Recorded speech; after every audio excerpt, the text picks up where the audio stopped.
Good morning friends, నేను మీ సాయి మల్లేష్ని మాట్లాడుతున్నాను. ముందుగా మా ఛానల్ సబ్స్క్రైబ్ చేసి లైక్ చేసి షేర్ చేయండి. అదేవిధంగా ఈరోజు వార్తల్లోని ముఖ్యాంశాలు తెలుసుకుందాం. ఆంధ్రజ్యోతి దినపత్రిక 19 వాహనాలు బైక్ను తప్పించుకెళ్లాయి. ఒక కావేరీ బస్సే బైక్ను ఈడ్చుకెళ్లింది. దీనికి డ్రైవర్ లక్ష్మయ్య నిర్లక్ష్యమే కారణం. కర్నూలు ప్రమాద ఘటనలో కొత్త కోణాలు, దర్యాప్తు కొనసాగిస్తున్న పోలీసులు. ఇక్కడ ఏదైతే ఈ యాక్సిడెంట్ ప్రమాదం జరిగిందో ఈ బస్సు కాలిపోయి 19 మంది మరణించిన దానికి ఈ విధంగా ఇంకా దర్యాప్తు కొనసాగిస్తున్నట్టుగా చూడవచ్చు పోలీసులు. ఈ విధంగా హైదరాబాద్ నుంచి బెంగళూరు బయలుదేరిన బస్సు కర్నూలు దగ్గర ప్రమాదానికి గురైన కారణంగా ఈ విధంగా ఇక్కడ అందులో 19 మంది మరణించారు. దానికి సంబంధించి ఇంకా పోలీసులు కీలక దర్యాప్తు జరుపుతున్నట్టుగా చూడవచ్చు. ఈ విధంగా ఇక్కడ బైకు యాక్సిడెంట్ గురైన బైకు తర్వాత 19 వాహనాలు దాటి వెళ్ళిపోయినాయి. ఈ కావేరీ బస్సు ఒకటే దానిని ఈడ్చుకెళ్ళింది అన్నట్టుగా ఇక్కడ పోలీసుల దర్యాప్తు తేలింది. ఈ విధంగా డ్రైవర్ నిర్లక్ష్యమే ప్రధాన కారణం అన్నట్టుగా వాళ్ళు దర్యాప్తులో తేలినట్టుగా చూడవచ్చు. ఈ విధంగా ఇక్కడ డ్రైవర్ నిర్లక్ష్యం కారణంగానే ఇది ప్రమాదం జరిగింది అన్నట్టుగా పోలీసులు చెప్పుకొస్తున్నారు. నేడు రేపు భారీ నుంచి అతి భారీ వర్షాలు, మెంతా తుఫాను ప్రభావం, ఆరెంజ్ అలర్ట్, పంటల కొనుగోళ్లపై అప్రమత్తంగా ఉండాలి. అధికారులకు సీఎం రేవంత్ రెడ్డి ఆదేశాలు. నేడు రేపు హైదరాబాద్ నుంచి విశాఖపట్నం మధ్య 10 ఎక్స్ప్రెస్ రైళ్లు రద్దు. విధంగా ఇక్కడ మెంతా తుఫాన్ బంగాళాఖాతంలో అల్పపీడనం ఏర్పడిన కారణంగా విధంగా మెంతా తుఫాన్ అని నామకరణం చేసి ఈ విధంగా తుఫాను భారీ ఎత్తున వస్తున్నట్టుగా చూడవచ్చు. ఈ విధంగా నేడు రేపు భారీ వర్షాలు పడే అవకాశాలు ఉన్నట్టుగా చూడవచ్చు. ఇది ఎక్కువగా ఏపీలో ప్రభావం చూపబోతుంది. అదే అటు ఈ హైదరాబాద్లో కూడా ఈ విధంగా ఇక్కడ ప్రభావం ఉండే అవకాశం ఉన్నట్టుగా చూడవచ్చు. ఈ విధంగా తెలంగాణలో కూడా ఈ విధంగా ఇక్కడ అతి భారీ వర్షాలు కురిసే అవకాశం ఉన్న సందర్భంగా ఈ విధంగా తగిన జాగ్రత్తలు తీసుకోవాల్సిందిగా కూడా కోరుతున్నట్టుగా చూడవచ్చు. జూబ్లీ ఫైట్ హీటెక్కిన ఉప ఎన్నిక ప్రచారం రంగంలోకి సీఎం రేవంత్. నేడు సినీ కార్మికుల అభినందన సభ, నియోజకవర్గంలో 5 రోజులు రోడ్ షోలు, నియోజకవర్గాన్ని చుట్టేస్తున్న కేటీఆర్, హరీష్ రావు. కాంగ్రెస్ బీఆర్ఎస్ నేతల పరస్పర ఫిర్యాదులు, సీఎం ప్రచారంపై పొన్నం ఆధ్వర్యంలో ఏర్పాట్లు, ఎన్నికపై మహేష్ సమీక్ష, పాల్గొన్న బట్టి మీనాక్షి. ఒక్కో కాంగ్రెస్ నేతకు 100 మంది ఓటర్ల బాధ్యత. సెగ్మెంట్లో నేడు బీజేపీ మహాపాదయాత్ర. విధంగా జూబ్లీ హిల్స్ ఉప ఎన్నిక ఏదైతే ఉన్నదో విధంగా సీఎం రేవంత్ రెడ్డి స్వయంగా ప్రచారంలో పాల్గొనబోతున్నట్టుగా చూడవచ్చు. ఈ విధంగా నేడు సినీ కార్మికుల అభినందన సభ, నియోజకవర్గంలో 5 రోజులు రోడ్ షోలు, నియోజకవర్గాన్ని చుట్టేస్తున్న కేటీఆర్, హరీష్ రావు. విధంగా కాంగ్రెస్ బీఆర్ఎస్ నేతల పరస్పర ఫిర్యాదులు, సీఎం ప్రచారంపై పొన్నం ఆధ్వర్యంలో ఏర్పాట్లు. ఈ విధంగా ఎన్నికపై మహేష్ సమీక్ష కూడా, ఎన్నికలపై ఈ విధంగా మహేష్ గౌడ్ సమీక్ష నిర్వహిస్తున్నట్టుగా చూడవచ్చు. ఈ విధంగా పాల్గొన్న భక్తి మీనాక్షి. ఒక్కో కాంగ్రెస్ నేతకు 100 మంది ఓటర్ల బాధ్యత. ఒక్కొక్క కాంగ్రెస్ నేతకు 100 మంది ఓటర్లను ప్రచారం చేయాలి. ఆ విధంగా బాధ్యత అప్పగించినట్టుగా చూడవచ్చు. ఈ విధంగా ఇక్కడ కాంగ్రెస్ గట్టిగా ప్రయత్నం చేస్తున్నట్టుగా చూడవచ్చు. ఎలాగైనా గెలిపించుకోవాలి అధికారంలో ఉన్నప్పుడు అన్నట్టుగా తమ అభ్యర్థిని గెలిపించుకోవాలనే ఉద్దేశంతో గట్టి ప్రయత్నం చేస్తున్నట్టుగా చూడవచ్చు. అదేవిధంగా ఇటు బీఆర్ఎస్ కూడా తమ ఉనికిని కోల్పోకుండా ఈసారి ఉప ఎన్నికల్లో గెలవాలన్నట్టుగా బీఆర్ఎస్ కూడా ప్రయత్నాలు చేస్తున్నట్టుగా చూడవచ్చు. అటు కేటీఆర్, హరీష్ రావు కూడా జూబ్లీహిల్స్ ఉప ఎన్నికల్లో ప్రచారంలో మునిగి తేలుతున్నట్టుగా చూడవచ్చు. జూబ్లీహిల్స్లో గెలుపును ప్రతిష్టాత్మకంగా తీసుకున్న మంత్రులు తుమ్మల నాగేశ్వరరావు, పొన్నం ప్రభాకర్, వివేక్ కాళ్లకు బలపం కట్టుకొని మరి నియోజకవర్గమంతా ప్రచారం చేస్తున్నారు. ఇప్పుడు ఉప ఎన్నికల్లో గెలుపు కోసం నేరుగా సీఎం రేవంత్ బరిలోకి దిగుతున్నారు. ఓ భారీ సభతో పాటు 5 రోజుల పాటు రోడ్ షోలు కూడా నిర్వహించనున్నారు.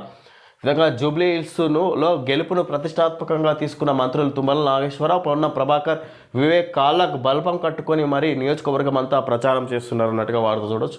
ఈ విధంగా ఇప్పుడు ఉప ఎన్నికల్లో గెలుపు కోసం నేరుగా సీఎం ఈ విధంగా ఈ కాంగ్రెస్ పార్టీకి సంబంధించి ఈ విధంగా మంత్రులు కూడా తీవ్రంగా ప్రచారంలో పాల్గొంటున్నట్టుగా చూడవచ్చు. అదేవిధంగా సీఎం రేవంత్ రెడ్డి 5 రోజులు పాల్గొనబోతున్నారు జూబ్లీహిల్స్ ఉప ఎన్నికల ప్రచారంలో. ఈ విధంగా ఇక్కడ ఒకరోజు బహిరంగ సభతో పాటు అదేవిధంగా 5 రోజులు రోడ్ షో నిర్వహిస్తున్నారన్నట్టుగా చూడవచ్చు. కాంగ్రెస్ పార్టీ తమ అభ్యర్థిని గెలిపించుకోవాలనే ఉద్దేశంతో. జూబ్లీహిల్స్ ఉప ఎన్నికపై బీఆర్ఎస్ అధినేత కేసీఆర్ ఏకంగా 400 మంది స్థానిక నాయకులతో సమావేశం నిర్వహించారు. భారీ మెజార్టీతో గెలవాలంటూ దిశానిర్దేశం చేశారు. మాజీ మంత్రులు కేటీఆర్, హరీష్ రావు జూబ్లీహిల్స్ ప్రచారాన్ని తమ భుజస్కంధాలపై వేసుకొని ఇల్లు చుట్టేస్తున్నారు. ఈ విధంగా ఇక్కడ కేటీఆర్, హరీష్ రావులు ఇంటింటికి తిరిగి ప్రచారం చేస్తున్నారన్నట్టుగా చూడవచ్చు. ఈ విధంగా జూబ్లీహిల్స్ ఉప ఎన్నికల్లో తమ అభ్యర్థిని ఎలాగైనా గెలిపించుకోవాలనే ఉద్దేశంతో ఈ విధంగా గట్టి ప్రయత్నాలు చేస్తున్నట్టుగా చూడవచ్చు. అటు కాంగ్రెస్ పార్టీ, ఇటు బీఆర్ఎస్. ఈ విధంగా సీఎం మాజీ సీఎం కేసీఆర్ కూడా ఇక్కడ 400 మంది కార్యకర్తలతో జూబ్లీహిల్స్ ఉప ఎన్నికకు సంబంధించి సమావేశం నిర్వహించినట్టుగా చూడొచ్చు. ఈ విధంగా గట్టి ప్రయత్నాలు జరుగుతున్నాయి, ఎలాగైనా ఉప ఎన్నికల్లో గెలుపొందాలనే ఉద్దేశంతో. కార్పెట్ బాంబింగ్ మంగళవారం జూబ్లీహిల్స్ అసెంబ్లీ నియోజకవర్గ పరిధిలో నిర్వహించనున్న మహాపాదయాత్రకు బీజేపీ పెట్టుకున్న ముద్దు పేరు ఇది. రాష్ట్రంలోని ఎంపీలు ఎమ్మెల్యేలు పార్టీ ముఖ్య నాయకులంతా ఇందులో పాల్గొంటారు. అందుకే కొద్ది రోజులుగా జూబ్లీహిల్స్లోనే తిష్ట వేసిన కేంద్ర మంత్రి కిషన్ రెడ్డి మంగళవారం జరగనున్న కేంద్ర కేబినెట్ సమావేశానికి కూడా వెళ్ళట్లేదు. విధంగా కార్పెట్ బాంబింగ్ మంగళవారం జూబ్లీహిల్స్ అసెంబ్లీ నియోజకవర్గంలో పరిధిలో నిర్వహించనున్న మహాపాదయాత్రకు బీజేపీ పెట్టుకున్న ముద్దు పేరంట ఇది కార్పెట్ బాంబింగ్ అని. ఈ విధంగా ఈ పాదయాత్రకు సంబంధించి బీజేపీకి సంబంధించిన కిషన్ రెడ్డి ఈ ఢిల్లీలో జరగనున్న కేబినెట్ సమావేశానికి కూడా వెళ్ళలేకపోతున్నారంట. కేంద్ర కేబినెట్ సమావేశానికి కూడా వెళ్ళట్లేదు కిషన్ రెడ్డి అన్నట్టుగా చూడొచ్చు. ఈ విధంగా అంత సీరియస్గా తీసుకుంటుంది బీజేపీ కూడా. తమ అభ్యర్థిని ఎలాగైనా గెలిపించుకోవాలనే ఉద్దేశంతో బీజేపీ, బీఆర్ఎస్, కాంగ్రెస్ పార్టీలు బలంగా పోటీ పడుతున్నట్టుగా చూడొచ్చు. జూబ్లీహిల్స్లో ఉప ఎన్నికల ప్రచారం వేడెక్కింది. ఇక్కడ గెలుపు కోసం 3 పార్టీల నేతలు చెమటోరుస్తున్నారు. ప్రధాన పార్టీలైన కాంగ్రెస్, బీఆర్ఎస్, బీజేపీ నాయకులు తమ ప్రచారాన్ని ఉధృతం చేశారు. ఇప్పటికే మంత్రులు, కాంగ్రెస్ పార్టీ ఎంపీలు, ఎమ్మెల్యేలు, ఇతర ప్రజాప్రతినిధులు పార్టీ అభ్యర్థి నవీన్ యాదవ్కు మద్దతుగా విస్తృత ప్రచారం నిర్వహిస్తున్నారు. తాజాగా మంగళవారం ఇదాకా ఇక్కడ మొత్తం మీద ఉప ఎన్నిక పెద్ద టార్గెట్ అయిపోయింది. అన్ని పార్టీలకు బలంగా పోటీ పడుతున్నాయి అన్నట్టుగా చూడొచ్చు. ప్రతి ఒక్క పార్టీ తమ అభ్యర్థిని గెలిపించుకునే ఉద్దేశంతో గట్టి ప్రయత్నాలు చేస్తున్నాయి అన్నట్టుగా చూడొచ్చు. ఇటు బీఆర్ఎస్, కాంగ్రెస్, బీజేపీ పార్టీలు. ఆటో డ్రైవర్ల బతుకులు ఆగమాగం. వారిని రోడ్డున పడేసిన కాంగ్రెస్ సర్కార్ వారికి ఇచ్చిన హామీలు అమలు చేయాలి. ఆత్మహత్య చేసుకున్న వారి కుటుంబాలకు పరిహారం ఇవ్వాలి. కేటీఆర్, హరీష్ రావు డిమాండ్. ఆటో డ్రైవర్లకు మద్దతుగా ఆటోలో ప్రయాణించిన నేతలు.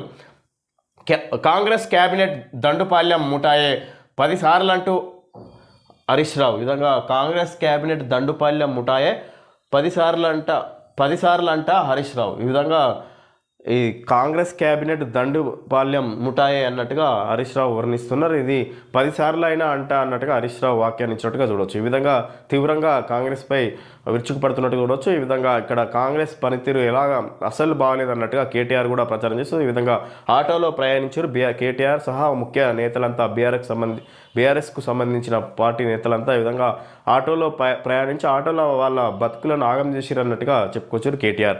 ఈ విధంగా ఉచిత బస్సు ప్రయాణం, మహిళలకు ఉచిత ప్రయాణం పెట్టి ఈ విధంగా ఆటో వాళ్ళ జీవితాలతో ఆడుకుంటున్నాడు సీఎం రేవంత్ రెడ్డి అన్నట్టుగా ఇక్కడ కేటీఆర్ ఆటో డ్రైవర్ల బతుకులు ఆగమాగం చేసిరు అన్నట్టుగా ఈ విధంగా కాంగ్రెస్ పార్టీని విమర్శించినట్టుగా చూడవచ్చు. ఈ విధంగా ఆత్మహత్య చేసుకున్న వారి కుటుంబాలకు పరిహారం ఇవ్వాలన్నట్టుగా ఈ విధంగా కేటీఆర్ మాట్లాడుతున్నట్టుగా చూడవచ్చు. మూసీపై ముందుకు 734.07 ఎకరాల భూమిని కేటాయిస్తూ సీసీఎల్ఏ ఉత్తర్వులు. వనరుల సమీకరణకు వేగంగా ముందుకు సాగుతున్న ప్రభుత్వం 4100 కోట్ల నిధుల కోసం ఏడీబీతో కొలిక్కి వచ్చిన ఒప్పందం. Musi river front development corporation master plan సిద్ధం. విధంగా మూసీపై ముందుకు ఈ విధంగా ఏదైతే మూసీ సుందరీకరణ, వనరుల సమీకరణకు వేగంగా ముందుకు సాగుతున్న ప్రభుత్వం 4100 కోట్ల నిధుల కోసం ఏడీపీతో కొలిక్కి వచ్చిన ఒప్పందం. Musi river front development corporation master plan సిద్ధం. ఈ విధంగా మూసీ సుందరీకరణ అనేది ఇక్కడ దీనికి సంబంధించి మూసీ ప్రాజెక్టును మరింత అభివృద్ధి చేయడానికి గాను ఇక్కడ నిధులు మంజూరు చేసినట్టుగా చూడవచ్చు. మూసీ అభివృద్ధికి సంబంధించి మరో అడుగు ముందుకు పడింది. ప్రభుత్వ రంగ సంస్థలకు గతంలో కేటాయించిన 734.07 ఎకరాల భూమిని Musi river front development corporation లిమిటెడ్కు కేటాయిస్తూ భూ పరిపాలన ప్రధాన కమిషనర్ సీసీఎల్ఏ లోకేష్ కుమార్ ఉత్తర్వు జీవో 138 ఇచ్చారు. లోకేష్ కుమార్ ఉత్తర్వులు ఇచ్చారు. ఈసా నది సమీపంలోని గండిపేట మండలం, హిమాయత్ సాగర్, కిస్మత్పూర్, రాజేంద్రనగర్ మండలానికి చెందిన ప్రేమావతి పేట్, బుద్వేల్ ప్రాంతాల్లో ఉన్న టీఆర్ఆర్ఎల్, ఐఐపిహెచ్ వాలంటరీ సంస్థలకు కేటాయించిన భూములతో పాటు శంషాబాద్ మండలం కోత్వాల్ గూడ పరిధిలో హెచ్ఎండిఏ లేఅవుట్ కోసం కేటాయించిన భూమిని మూసీకి బదలాయించారు. ఏపీ పునర్విభజన చట్టం 10వ షెడ్యూల్ పరిధిలో ఉన్న ఈ భూముల్లో న్యాయపరమైన వివాదాలు, ఇతర నిబంధనలకు లోబడి తదుపరి చర్యలుంటాయని ఉత్తర్వుల్లో పేర్కొన్నారు. మూసీ అభివృద్ధికి బదలాయించిన భూములకు ప్రత్యామ్నాయంగా ఆయా సంస్థలకు ఫ్యూచర్ సిటీలో కేటాయింపులు జరుగుతాయని తెలిపారు. మూసీ అభివృద్ధికి ఏడీబీ నుంచి రుణం పొందేందుకు కేంద్ర ప్రభుత్వం సూత్రప్రాయంగా అంగీకరించింది. దీంతో ప్రపంచ బ్యాంకు నుంచి కాకుండా ఏడీబీ ద్వారా 4100 కోట్ల రుణం తీసుకునేందుకు పురపాలక శాఖ అధికారులు ఒప్పందం చేసుకున్నారు. సెప్టెంబర్ నెలలో సీఎం రేవంత్ రెడ్డి ఢిల్లీ పర్యటన సందర్భంగా ఏడీబీ ప్రతినిధులతో పురపాలక శాఖ అధికారులు సమావేశమై నిధుల గురించి చర్చించారు. ప్రభుత్వం కోరిన నిధులు ఇచ్చేందుకు ఏడీబీ కూడా సుముఖత వ్యక్తం చేసినట్లు సమాచారం. మూసీ అభివృద్ధి ప్రణాళికలపై నవంబర్లో డిపిఆర్ తయారు చేసి కేంద్ర ప్రభుత్వానికి పంపించే యోచనలో ప్రభుత్వం ఉంది. ఈ విధంగా ఇక్కడ మొత్తం మీద మూసీ రివర్ ఫ్రంట్ అభివృద్ధికి నిధులు కేటాయించారు. ఈ విధంగా దానికి స్థలం కూడా ఇక్కడ ఈ 734.07 ఎకరాల భూమిని Musi river front development corporation లిమిటెడ్కు కేటాయిస్తూ భూ పరిపాలన ప్రధాన కమిషనర్ సిసిఎల్ఏ లోకేష్ కుమార్ ఉత్తర్వులు ఇచ్చారు. ఈ విధంగా మూసీ అభివృద్ధికి పనులు ముందుకు సాగుతున్నట్టుగా చూడవచ్చు. దానికి సంబంధించి కేంద్ర మంత్రులతోటి సీఎం రేవంత్ రెడ్డి చర్చిస్తున్నట్టుగా కూడా చూడవచ్చు. దీనికి సంబంధించి శ్రేయాస్కు తీవ్ర గాయం. ఆస్ట్రేలియాతో జరిగిన చివరి వన్డేలో బంతిని క్యాచ్ పట్టే క్రమంలో కింద పడిన శ్రేయాస్ అయ్యార్ పక్కటెముకల్లో మోచేయి తగలడంతో బాధతో విలవిలలాడిన శ్రేయాస్ అయ్యార్ ఆసుపత్రికి తరలించిన జట్టు మెడికల్ సిబ్బంది ఫిజియో ప్లీహానికి తీవ్ర గాయం, రక్తస్రావం, 2 రోజులు ఐసీయూలోనే, సోమవారమే ప్రత్యేక వార్డుకు తరలింపు. వేగంగా కోలుకుంటున్న క్రికెటర్ వారం పాటు అబ్జర్వేషన్లో. ఈ విధంగా శ్రేయస్ అయ్యర్ ఈ విధంగా తీవ్రంగా గాయపడి ఆస్ట్రేలియా వన్డే మ్యాచ్లో ఈ విధంగా చివరి వన్డేలో క్యాచ్ పట్టే క్రమంలో పక్కటెముకల్లో దెబ్బ తగిలి కింద పడడంతో ఈ విధంగా తీవ్ర రక్తస్రావం కూడా అయినట్టు ఇంటర్నల్గా అది అతన్ని హాస్పిటల్లో అడ్మిట్ చేసి వేగంగా కోలుకుంటున్నాడు అన్నట్టుగా కూడా ఇక్కడ చూడవచ్చు. భారత క్రికెట్లో ముఖ్య ప్లేయర్ అన్నట్టుగా కూడా చెప్పొచ్చు. మైలారం నుంచి సుందిల్లకు టన్నెల్ ఖర్చు తగ్గేలా ప్రాణహిత చేవెళ్ల పునరుద్ధరణ 1500 కోట్లు ఆదా సమగ్ర ప్రతిపాదనలు సిద్ధం చేయాలి. ఎస్ఎల్బీసీ టన్నెల్ కోసం జియో మ్యాగ్నెటిక్ సర్వే అధికారులకు నీటిపారుదల శాఖ మంత్రి ఉత్తమ్ కుమార్ రెడ్డి ఆదేశాలు. విధంగా మైలారం నుంచి సుందిలకు టన్నెల్ ఖర్చు తగ్గేలా ప్రాణహిత చేవెళ్ల పునరుద్ధరణ 1500 కోట్లు ఆదా. విధంగా ప్రాణహిత చేవెళ్ల ప్రాజెక్టుకు ఇక్కడ సుందిళ్లకు టన్నెల్ ఖర్చు తగ్గేలా ప్రాణహిత చేవెళ్ల పునరుద్ధరణ 1500 కోట్లు ఆదా సమగ్ర ప్రతిపాదనలు సిద్ధం చేయాలి. ఎస్ఎల్బీసీ టన్నెల్ కోసం జియో మ్యాగ్నెటిక్ సర్వే అధికారులకు నీటిపారుదల శాఖ మంత్రి ఉత్తమ్ కుమార్ రెడ్డి ఆదేశాలు. ఈ విధంగా 1500 కోట్లు ఆదా చేస్తాయన్నట్టుగా ఉత్తమ్ కుమార్ రెడ్డి మాట్లాడుతున్నారు. నీటిపారుదల శాఖ అధికారులకు ఆయన ఆదేశాలు జారీ చేశారు. ఈ విధంగా ఎస్ఎల్బీసీ టన్నెల్ కోసం జియో మ్యాగ్నెటిక్ సర్వేను ఉపయోగించి ఈ విధంగా పునరుద్ధరించేలా ఇక్కడ చెప్పుకొస్తారు ఉత్తమ్ కుమార్ రెడ్డి. అంగన్వాడీ కేంద్రంలో 4 ఏళ్ల బాలికపై బాలుడి అత్యాచారం. వరంగల్ జిల్లా ఖానాపూర్ మండలంలోని ఓ తండాలో దారుణం. ఆలస్యంగా వెలుగులోకి ఘటన. నిందితుడు అంగన్వాడీ టీచర్ కొడుకే. తరచూ పిల్లల పట్ల అసభ్య చేష్టలు. ఈ విధంగా అంగన్వాడీ టీచర్ కొడుకే అక్కడ అంగన్వాడీలో ఈ విధంగా అఘాయిత్యానికి పాల్పడ్డట్టుగా చూడవచ్చు. 4 ఏళ్ల బాలికపై ఇక్కడ అత్యాచారానికి పాల్పడ్డట్టుగా ఇక్కడ వరంగల్ జిల్లా ఖానాపూర్ మండలంలోని ఓ తండాలో దారుణ ఘటన జరిగిందన్నట్టుగా చూడవచ్చు. తమిళనాడు బెంగాల్లో ఎస్ఐఆర్. మరో 10 రాష్ట్రాలు యూటీల్లో కూడా 4 నుంచి 2వ దశ ఓటర్ల జాబితా సవరణ. డిసెంబర్ 4 దాకా ఎస్ఐఆర్. అదే నెల 9న ముసాయిదా జాబితా. ఫిబ్రవరి 7న తుది ఓటర్ల జాబితా. అసోంలో ఎస్ఐఆర్కు విడిగా తేదీలు. సిఈసి జ్ఞానేష్ కుమార్ వెల్లడి. ఓట్ల చోరీకి సిద్ధమైన ఈసీ కాంగ్రెస్. ప్రజాస్వామ్యబద్ధంగా పోరాడతాం తృణమూల్ కాంగ్రెస్. ఈసీ నిర్ణయంపై కార్యాచరణకు వచ్చే నెల 2న అఖిలపక్ష భేటీ స్టాలిన్. తమిళనాడు బెంగాల్లో ఎస్ఐఆర్ విధానాన్ని అమల్లోకి తీసుకొస్తారు. ఈ విధంగా ఓటర్ల జాబితాని సవరణ చేయడానికి గాను ఎస్ఐఆర్ పద్ధతిని అక్కడ వాళ్ళు అమలు చేయబోతున్నట్టుగా చూడవచ్చు. ఈ విధంగా ఎలాంటి అవకతవకలు జరగకుండా ఈ 4 నుంచి 2వ దశ ఓటర్ల జాబితా సవరణ డిసెంబర్ 4 దాకా ఎస్ఐఆర్. ఏదైతే ఓటర్ల జాబితాను సవరణ చేస్తున్నారో ఎస్ఐఆర్ అనే ఒక పద్ధతిని ఎంచుకున్నట్టుగా చూడవచ్చు. ఈ విధంగా తమిళనాడు బెంగాల్లో ఎస్ఐఆర్ విధానాన్ని ఈ ఓటర్ల జాబితా సవరణ ఏ విధంగా చేయాలన్నట్టుగా ఎలాంటి అవకతవకలు జరగకుండా ఈ ఎస్ఐఆర్ విధానాన్ని అక్కడ అమలు పరచబోతున్నట్టుగా చూడవచ్చు. ఈసీ నిర్ణయంపై కార్యాచరణకు వచ్చే నెల 2న అఖిలపక్ష భేటీ స్టాలిన్. ఇక్కడ ఈ తమిళనాడు ముఖ్యమంత్రి స్టాలిన్ చెప్పుకొచ్చినట్టుగా చూడవచ్చు. 3 గంటల్లో 49 కోట్లు కొట్టేశారు. ఫైనాన్స్ సంస్థకు సైబర్ నేరగాళ్ల మస్కా. మనీవ్యూ యాప్ను టార్గెట్ చేసుకున్న ముఠా ఏపీఐ సిస్టంలోకి చొరబడి కోట్లు బదిలీ. 2ని అరెస్ట్ చేసిన బెంగళూరు సిసిబి పోలీసులు. అంతర్జాతీయ గ్యాంగును పట్టుకునేందుకు చర్యలు. ఈ విధంగా సైబర్ నేరగాళ్ళు ఈ విధంగా ఒక ఫైనాన్స్ సంస్థకే 49 కోట్లు కొట్టేశారు. ఈ విధంగా ఈ 3 గంటల్లోనే 49 కోట్లు కొట్టేశారు. ఒక ఫైనాన్స్ వ్యాపార సంస్థ దగ్గరనే ఇక్కడ సైబర్ నేరగాళ్ళు ఈ నేరానికి పాల్పడ్డట్టుగా చూడవచ్చు. ఈ విధంగా ఈ మనీ వ్యూ యాప్ను టార్గెట్ చేసుకున్న ముఠా మనీ వ్యూ అనే లోన్ ఇచ్చే యాప్ను టార్గెట్ చేసుకొని వాళ్ళు సైబర్ నేరగాళ్ళు ఆ యాప్ ద్వారానే వీళ్ళు 49 కోట్లు కొట్టేశారు అన్నట్టుగా చూడొచ్చు. ఏపీఐ సిస్టంలోకి చొరబడి కోట్లు బదిలీ, ఇద్దరిని అరెస్ట్ చేసిన బెంగళూరు సీసీబీ పోలీసులు, అంతర్జాతీయ గ్యాంగ్ను పట్టుకునేందుకు చర్యలు. జహీరాబాద్ పారిశ్రామిక కారిడార్ 3 ఏళ్ల లోపే అక్కడ పూర్తిస్థాయి ఉత్పాదక కేంద్రాల ఏర్పాటు, భారీ పెట్టుబడులకు పారిశ్రామికవేత్తలు సిద్ధం. మేక్ ఇన్ ఇండియాలో తెలంగాణ పాత్ర కీలకం. ఆంధ్రజ్యోతితో జాతీయ పారిశ్రామిక కారిడార్ అభివృద్ధి సంస్థ చైర్మన్ రజత్ కుమార్ సైని విధంగా జహీరాబాద్ పారిశ్రామిక కారిడార్ 3 ఏళ్ల లోపే ఇది అక్కడ పూర్తిస్థాయి ఉత్పాదక కేంద్రాల ఏర్పాటు, భారీ పెట్టుబడులకు పారిశ్రామికవేత్తలు సిద్ధం. మేక్ ఇన్ ఇండియాలో తెలంగాణ పాత్ర కీలకం. ఆంధ్రజ్యోతితో జాతీయ పారిశ్రామిక కారిడార్ అభివృద్ధి సంస్థ చైర్మన్ రజత్ కుమార్ సైని మాట్లాడుతున్నారు. ఈ విధంగా భారీ పెట్టుబడులకు పారిశ్రామికవేత్తలు సిద్ధము అన్నట్టుగా ఇక్కడ చెప్పుకోవచ్చు. జహీరాబాద్ పారిశ్రామిక కారిడార్లో 3 ఏళ్ల లోపే భారీ పెట్టుబడులు రాబోతున్నాయి అన్నట్టుగా ఆయన ఆంధ్రజ్యోతితో ఇంటర్వ్యూలో పాల్గొన్న సందర్భంగా తెలియజేయడం జరిగింది. మేక్ ఇన్ ఇండియాలో తెలంగాణ పాత్ర కీలకం కాబోతుంది అన్నట్టుగా చెప్పుకొచ్చారు. టీటీడీ పరకామణిలో చోరీ కేసులో రాజీపై సిఐడి దర్యాప్తు, ఏపీ హైకోర్టు కీలక ఉత్తర్వులు. విచారణ అధికారి, టీటీడీ బోర్డు చైర్మన్ అధికారులు, ఫిర్యాదుదారు పాత్ర తేల్చండి. డీజీ స్థాయికి తగ్గని అధికారిని దర్యాప్తు అధికారిగా నియమించాలి. నిందితుడు రవికుమార్ కుటుంబ సభ్యుల ఆస్తులపైన విచారణ, ఏసీబీకి కూడా హైకోర్టు నిర్దేశం. టీటీడీ పరకామణిలో చోరీ కేసులో రాజీపై సిఐడి దర్యాప్తు. ఈ విధంగా ఏదైతే తిరుమల దేవస్థానంపై ఈ విధంగా ఇక్కడ చోరీకి కారణమైన పరకామణిలో చోరీ కేసులో రాజీపై సిఐడి దర్యాప్తు, ఏపీ హైకోర్టు కీలక ఉత్తర్వులు. విచారణాధికారి, టీటీడీ బోర్డు చైర్మన్ అధికారులు, ఫిర్యాదుదారు పాత్ర తేల్చండి. డీజీ స్థాయికి తగ్గని అధికారిని దర్యాప్తు అధికారిగా నియమించాలి. నిందితుడు రవికుమార్ కుటుంబ సభ్యుల ఆస్తులపైన విచారణ, ఏసీబీకి కూడా హైకోర్టు ఆదేశం. ఈ విధంగా ఏసీబీకి కూడా హైకోర్టు ఆదేశాలు జారీ చేసింది.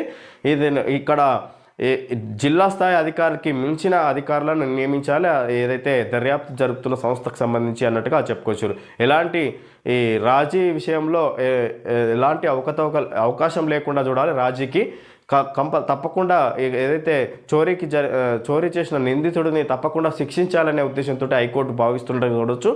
ఏసీబీతో పాటు హైకోర్టు కూడా సీరియస్ ఆదేశాలు ఇచ్చినట్టుగా చూడవచ్చు. ఈ సందర్భంగా టీటీడీకి సంబంధించిన చోరీ కేసులో ఈ విధంగా హైకోర్టు సీరియస్గా వ్యవహరిస్తుంది అన్నట్టుగా చూడవచ్చు. ఈ సందర్భంగా ఫిలిం ఛాంబర్ను కాపాడుకుంటాం, అంగుళం కూడా బయట వాళ్లకు దక్కనివ్వం, డెవలప్మెంట్ పేర ఎవరికో కట్టబెడతాం, ఛాంబర్ భవనాన్ని నవీకరించాలి, టాలీవుడ్ ప్రముఖుల డిమాండ్, కొవ్వొత్తుల ర్యాలీ. విధంగా ఫిలిం ఛాంబర్ను కాపాడుకుంటామన్నట్టుగా ఇక్కడ తెలంగాణలో ఉన్న ఇక్కడ ఫిలిం ఛాంబర్కి సంబంధించి ఈ విధంగా ఫిలిం ఇండస్ట్రీ ఈ విధంగా మాట్లాడుతున్నట్టుగా చూడొచ్చు. నిర్మాతల మండలికి ఎన్నికలు నిర్వహించాలని తెలుగు చలనచిత్ర వాణిజ్య మండలి ఫిలిం ఛాంబర్ని కాపాడుకోవాలని సినీ ప్రముఖులు డిమాండ్ చేశారు. ఈ మేరకు ఫిలిం ఛాంబర్ ఆవరణలో పలువురు టాలీవుడ్ నిర్మాతలు సోమవారం save film chamber, bring back the glory అంటూ కొవ్వొత్తుల ర్యాలీ నిర్వహించారు. తెలుగు చిత్ర పరిశ్రమ మద్రాసు నుంచి హైదరాబాద్కు ఈ విధంగా ఇక్కడ ఏదైతే ఇక్కడ తెలుగు చిత్ర పరిశ్రమ మద్రాసు నుంచి హైదరాబాద్కు వచ్చిందో అదే వచ్చిన హైదరాబాద్లో ఇక్కడ నిలదొక్కున్నాం, కాపాడుకున్నాం అన్నట్టుగా ఇక్కడ దాన్ని ఇక్కడి నుంచి వెళ్ళనివ్వకుండా ఇక్కడ ఇలాగే నిలదొక్కుంటాం. ఫిలిం ఛాంబర్ని ఏమాత్రం దాన్ని ఇప్పుడున్న దానికంటే ఇక్కడ తగ్గించుకోమన్నట్టుగా కాపాడుకుంటామన్నట్టుగా ఇక్కడ నిర్మాతల సంస్థకు సంబంధించి తెలుగు చలనచిత్ర వాణిజ్య మండలి ఫిలిం ఛాంబర్ని కాపాడుకోవాలన్నట్టుగా సినీ ప్రముఖులు డిమాండ్ చేశారు. ఈ విధంగా ర్యాలీ కూడా చేసినట్టుగా చూడవచ్చు ఫిలిం ఛాంబర్లో. ఈ విధంగా ఇక్కడ వాళ్ళు కొవ్వొత్తుల ర్యాలీ నిర్వహించారు నిర్మాతలందరూ కలిసి. ఈ విధంగా ఫిలిం ఇండస్ట్రీని కాపాడుకుంటామన్నట్టుగా చెప్పుకొస్తారు. ఈ సందర్భంగా నిర్మాణాలకు అతీతంగా కలలు కన్నా ఒక అవిశ్రాంత దార్శనికుడు ఇప్పుడు శాశ్వత శాంతితో విశ్రాంతి తీసుకుంటున్నారు. తీవ్ర దుఃఖం మరియు శోకస్తప్త హృదయాలతో ఆయన మరణ వార్తను ప్రకటిస్తున్నాం. Shri Tikkavarapu Janardhan Reddy, chairman Vamsiram homes. నిలువెత్తు దార్శనికత్వం ఒక్కొక్క నిర్మాణాన్ని ఒక్కో మైల్ రాయిగా మలిచింది. ఎంత ఎత్తుకు ఎదిగినా ఒదిగి ఉన్న ఆయన వ్యక్తిత్వం చాలా మందిలో స్ఫూర్తిని నింపింది. అంత్యక్రియ ఈ విధంగా ఇక్కడ వంశీరామ్ హోమ్స్ చైర్మన్ ఈ విధంగా ఒక బిల్డర్ పెద్ద వంశీరామ్ హోమ్స్ చైర్మన్గా ఈయన మరణించిన సందర్భంగా ఈ విధంగా అంత్యక్రియలు జరుగుతున్నాయి అన్నట్టుగా చెప్పుకోవచ్చు. ఈ విధంగా ఓకే ఫ్రెండ్స్, ఈరోజు వార్తల్లోని ముఖ్యాంశాలు తెలుసుకోవడం జరిగింది. Thank you friends.